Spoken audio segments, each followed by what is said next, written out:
कविता करने जा रहे हैं और ये बहुत ही सुंदर कविता है जय शंकर प्रसाद ने लिखी है।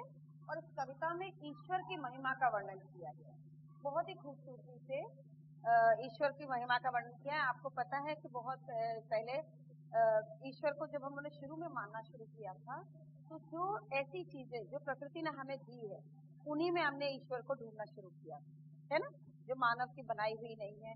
उसमें हमने पेड़ों को, आपने देखा होगा अभी भी बहुत से त्योहारों में पेड़ों को पूजा जाता है, सूरज को पूजा जाता है ना, चंद्रमा को, नदियों को पूजा जाता है।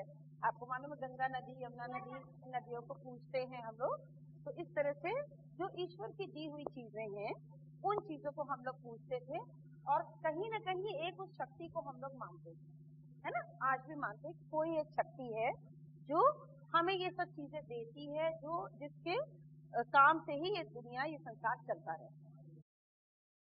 देखा कि मतलब किस तरह से हम लोग सूरज की पूजा करते हैं, नदियों की पूजा करते हैं, पहाड़ों पे जाते हैं, वहां की पूजा करते हैं। तो जो चीजें प्रकृति ने हमें दी है उन चीजों की हम पूजा करते हैं, उनकी पूजा करते हैं और उस शक्ति को मानते हैं।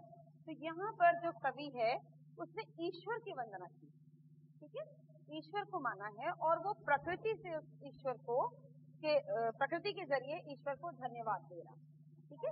तो कविता का नाम है विमल इंदु की विशाल किरणें। क्या है? विमल कहते हैं बहुत ही साफ धुला हुआ, स्वच्छ, है ना, स्वच्छ। और इंदु होता है चंद्रमा को, और उसकी विशाल किरणें, उसकी रोशनी जो होती है, हाँ, चंद्रमा की रोशनी जो दूर दूर तक जाती है उसके बारे में बताया गया और उससे बताया गया किस तरह से। अच्छा, अब पहले हम एक बार पढ़ते हैं, आप लोग सुनिए, फिर उसके बाद हम आपको समझाते हैं, ठीक है। विमल इंदु की विशाल किरणें प्रकाश तेरा बता रही हैं, अनादि तेरी अनंत माया जगत को लीला दिखा रही है। प्रसार तेरी दया का कितना, ये देख ना हो तो देख सागर, तेरी प्रशंसा का राग प्यारे तरंग मालाएं गा रही हैं। तुम्हारा स्मित को जिसे न रखना तो देख सकता है चंद्रिका को, तुम्हारे हंसने की धुन में नदियां निनाद करती ही जा रही हैं। जो तेरी हुए दया दयानिधि तो पूर्ण होता है ही है मनोरथ, सभी ये कहते पुकार करके यही तो आशा दिला रही है। बहुत ही सुंदर कविता है जय शंकर प्रसाद द्वारा लिखी हुई है और इसमें ईश्वर की महिमा का वर्णन किया गया है। तो सबसे पहले कवि कहते हैं विमल इंदु की विशाल किरणें, वो चंद्रमा के लिए कह रहे हैं कि विमल मतलब धुला हुआ, इंदु मतलब चंद्रमा, और उसकी जो विशाल किरणें, प्रकाश, हाँ, प्रकाश जो उससे निकल रहा है वो तेरा बता रही है, ठीक है। सबसे पहले तो उन्होंने ये बताया कि जो स्वच्छ सफेद जो चंद्रमा का जो रोशनी है वो तुम्हारे बारे में बता रही है। अनादि तेरी अनंत माया जगत को लीला दिखा रही है, कि ऐसी लीला जो यहाँ पर है, ईश्वर की जो लीला है वो हमारे पास आसपास है, जिसकी न तो कोई शुरुआत है और न ही कोई अंत है। यानी कि पता नहीं कब से ये जो चीज हमेशा रहे उसको कहते हैं, है ना। जो चीज शुरू होती है उसका अंत होता है, लेकिन ये एक ऐसी ईश्वर की महिमा का वर्णन किया जा रहा है जिसका कोई शुरुआत नहीं है और कोई उसका अंत भी नहीं है। और ये जगत की लीला को, हाँ, जगत को लीला दिखा रही है, तो जगत को, संसार को ये लीला जो है ये दिखा रही है, ठीक है। हाँ, प्रसार तेरी दया का कितना, अब ये फिर ईश्वर के लिए कहा जा रहा है कि तुम्हारी दया का प्रसार मतलब कितना फैला हुआ है। प्रसार मतलब जो फैला हुआ है, कि तुम्हारी जो दया है वो कितना फैला हुआ है। अगर ये देखना हो किसी को कि भगवान ने, ईश्वर ने कितनी दया करी है, तो ये देखना हो तो देखे सागर। अगर ये किसी को देखना हो कि ईश्वर की दया का प्रसार कितना है, तो वो सागर की तरफ देखे कि जिसका कोई और छोर नहीं होता, जो दूर दूर तक मतलब दिखाई पड़ता है। तो अगर ईश्वर का किसी को प्रसार देखना है, उसकी लीला का, है ना, जो उसने हमें दिया है, उसकी महिमा का, तो वो सागर को देखिए। तेरी प्रशंसा का राग प्यारे तरंग मालाएं गा रही है, कि तुम्हारी जो प्रशंसा, तुम्हारी जो तारीफ है ना, ईश्वर की जो तारीफ की, उसकी महिमा का जो वर्णन है, वो तरंगे मतलब जो सागर की लहरें हैं वो ये बह करके ये राग हमें सुना रही हैं।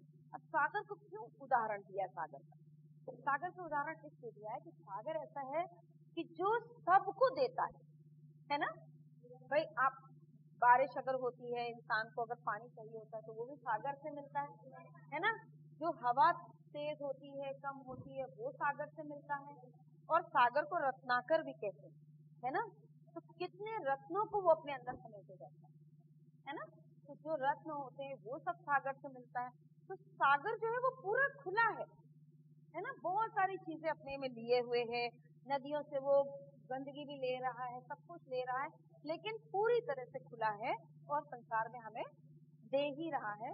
तो वो कह रहे हैं कि अगर ईश्वर तेरे प्रसार को देखना हो तो सागर को देख, समझ आया।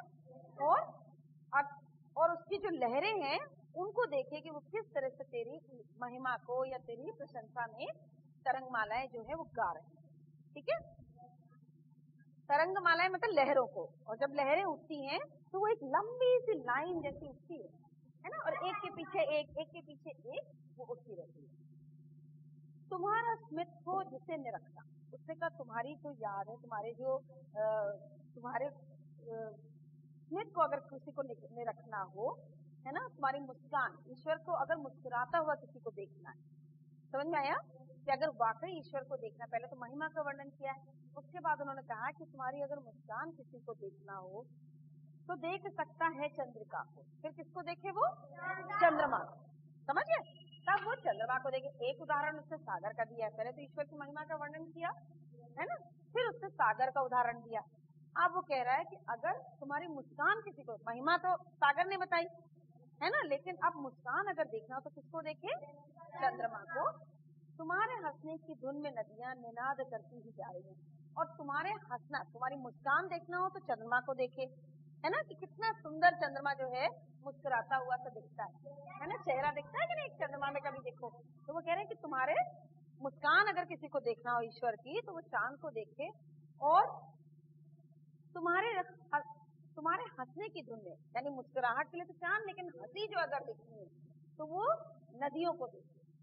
ठीक है, और नदियों में जब नदियां बहती है तो एक आवाज होती है कि नहीं, है ना, तो वो आवाज को उनकी ईश्वर की हंसी से तुलना सीखती है। समझ गए? तो अगर कहते मुस्कान देखनी हो तो चंद्रमा को देखे, और अगर हंसी ईश्वर की देखनी है तो उसको देखने के लिए नदियों को देखे जो निनाद करती जा रही है, यानी आवाज करती ही जा रही है, यानी हंसी वो चलती ही जा रही है। जो तेरी होवे दयानिधि, दयानिधि मतलब दया का, निधि मतलब भंडार। ईश्वर को उसने कहा है कि दया का भंडार, है ना, जो सब पे दया करते हैं, है ना, तो ईश्वर को दया निधि कहा है।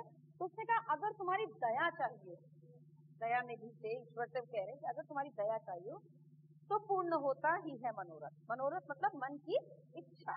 तो अगर आपको दया देखनी हो, दया निधि से दया अगर लेनी हो, जो तेरी हुए दया निधि, यानी अगर ईश्वर की दया हो तो पूर्ण होता ही है मनोरथ। अगर ईश्वर चाहे, ईश्वर की दया होती है तो सबकी इच्छा पूरी होती है। समझते? सभी ये कहते पुकार करके यही तो आशा दिला रही है, और हम सभी यही पुकार करके कह रहे हैं और यही आशा हमें दिला रही है। सभी ऑल अंडरस्टूड? समझ में आया बेटा? हाँ, तो इसमें सबसे पहले तो चंद्रमा के बारे में बताया गया, ईश्वर की महिमा के बारे में बताया गया, फिर कई चीजों से उदाहरण दिया गया। किन किन चीजों से उदाहरण दिया गया है? सबसे पहले सागर से, है ना, और चंद्रमा से, है ना, चंद्रमा की किरणों से, है ना, उसके बाद सागर से, उसके बाद नदियों से, और फिर वो ईश्वर को कहते हैं कि अगर तेरी दया हो तो हर इंसान का मनोरथ जो है या उसकी इच्छा जो है वो पूरी हो जाती है। तो अब हम एक बार बोलेंगे, आप हमारे साथ रिपीट करिएगा। विमल इंदु की विशाल किरणें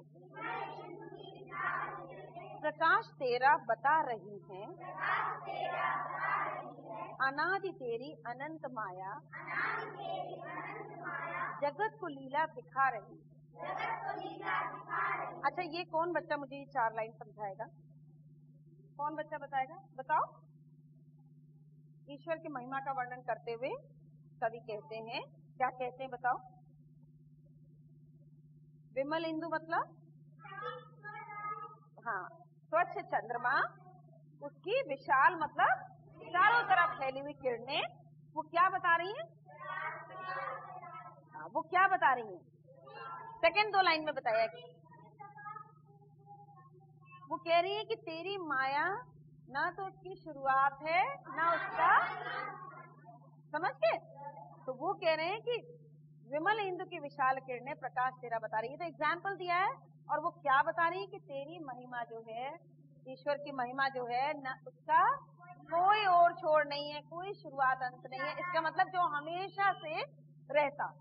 ठीक है, अब ये लाइन हमारे साथ बोलना। प्रसार तेरी दया का कितना, ये देख ना हो तो देखे सागर, तेरी प्रशंसा का राग प्यारे, तरंग मालाएं गा रही है। आप इसका बताइए, कोई बच्चा क्या बता रहे ईश्वर? तो तेरी दया का अगर प्रसार यानी फैलाव देखना हो, है ना, तो किसको देखे? सागर को। तो उसके लिए अगर तेरी प्रशंसा का, तेरी तारीफ, है ना, कि अगर प्रसार देखना हो तो सागर को देखे। और कौन गा रहा है? तरंग मालाएं, सागर की जो लहरें हैं वो गा रही हैं। ठीक है। तुम्हारा स्मित्व जिसे निरखना, वो देख सकता है चंद्रिका को, तुम्हारे हंसने की धुन में नदियां निनाद करती ही जा रही है।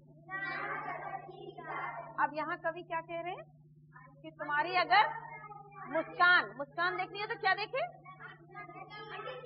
चंद्रमा।